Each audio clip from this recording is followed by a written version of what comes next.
প্রথমে প্রসেসটা করে নিচ্ছি। আমি এতে দেব এই শুকনো মরিচ, মানে শুকনো মরিচের গুঁড়ো, এরপরে দেব হলুদের গুঁড়ো এবং শেষে লবণ দেব। এটা দিয়ে এটা আগে বানাচ্ছি। একটু লবণ নিলাম, লবণ নিয়ে নিচ্ছি। এটা বেগুন অনুসারে লবণ কতটুকু লাগবে সেটা আপনি বেগুন অনুসারে লবণটা নেবেন। এরপরে আমি নেব হলো শুকনো মরিচের গুঁড়ো নিলাম, এটাও দিলাম 1 চামচ। এভাবে ধনের গুঁড়ো হলুদের গুঁড়ো দেবো আধা চামচ হলুদের গুঁড়ো দিচ্ছি। তারপরে এটাকে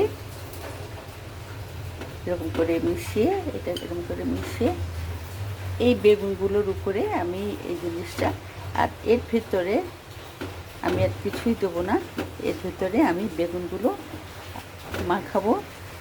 দেখুন আপনারা যে মাখিয়ে নিচ্ছি, আমি এটাকে মাখিয়ে নিই। তারপরে আবার বেগুনগুলো লবণ হলুদ মরিচ দিয়ে মাখানো হয়ে গেছে। 4 টুকরো বেগুনই আমি রেখে রেখেছি। এরপরে আমি এই বেগুনের ভিতরে যেন মশলাটা ঢোকে সেজন্য আমি 10 মিনিট এটাকে ঢেকে রাখবো।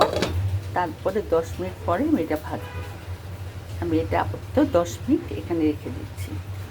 এরপর আমি এই একটা করে বেগুন এখানে আমি নিয়েছি ময়দার সাথে সামান্য একটু চিনি দিয়েছি। দিয়ে এটার ভিতরে আমি বেগুনটাকে সুন্দরভাবে ঠেসে এইভাবে এখানে রেখে দেবো। 4টা বেগুনই আমি এইভাবে একটু করে হালকা করে এইভাবে এখানে রেখে দেবো। এবার আমি ফ্রাই প্যানটা চুলায় দিয়ে দিয়েছি এবং মাঝারি আঁচ দিচ্ছি। বেশি আঁচ দিলে বেগুনটা পুড়ে যাবে, সেজন্য মাঝারি আঁচে আমাকে এটাকে রান্না করতে হবে। তো আমি এটা দিয়ে দিয়েছি। এবার আগুনটা দিচ্ছি ঠিক এরকম হালকা, খুব বেশি না, মোটামুটি। আমি এবার তেল দিচ্ছি। দেখুন, খুব অল্প তেলেই কিন্তু বেগুনটা ভাজা হবে।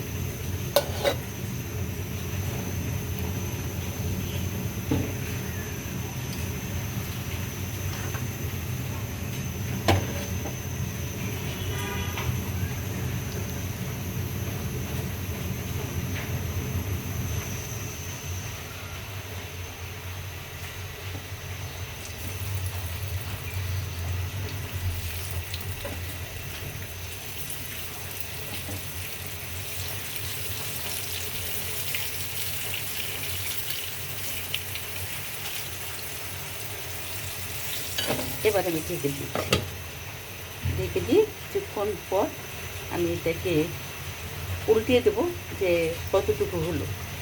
তা আমরা কিছুক্ষণ অপেক্ষা করি।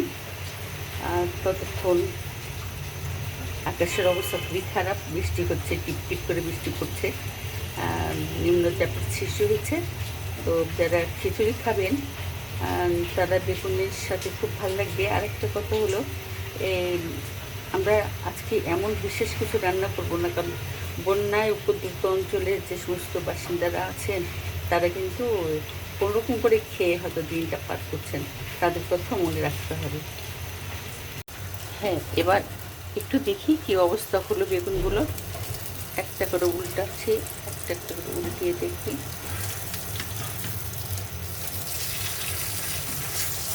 সুন্দর রং হয়েছে।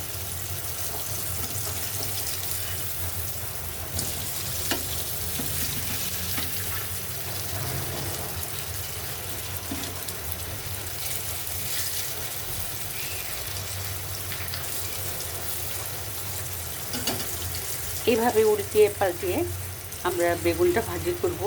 শেষের দিকে এসে আমরা ঢাকনাটা দেব না, ঢাকনা দিলে পানি বের হয়। এটা এমনি যখন হয়ে যাবে তখন নামিয়ে নেব। আমরা কিছুক্ষণ অপেক্ষা করি। আমার বেগুন ভাজা শেষ, আমি চুলাটা নিভিয়ে দিলাম। আমি এখন তুলে নেব এগুলো পাত্রে। এটা আমি সার্ভ করব। সেই পাত্রে তুলে নিচ্ছি বেগুনটা। এত সুন্দর লোভনীয় কালার আসে, তখনই মনে হয় যে গরম গরম এক থালা ভাত খাওয়া যাবে। আসলে আমি বেগুনটা পছন্দ করি বলে বোধে এরকম হয়।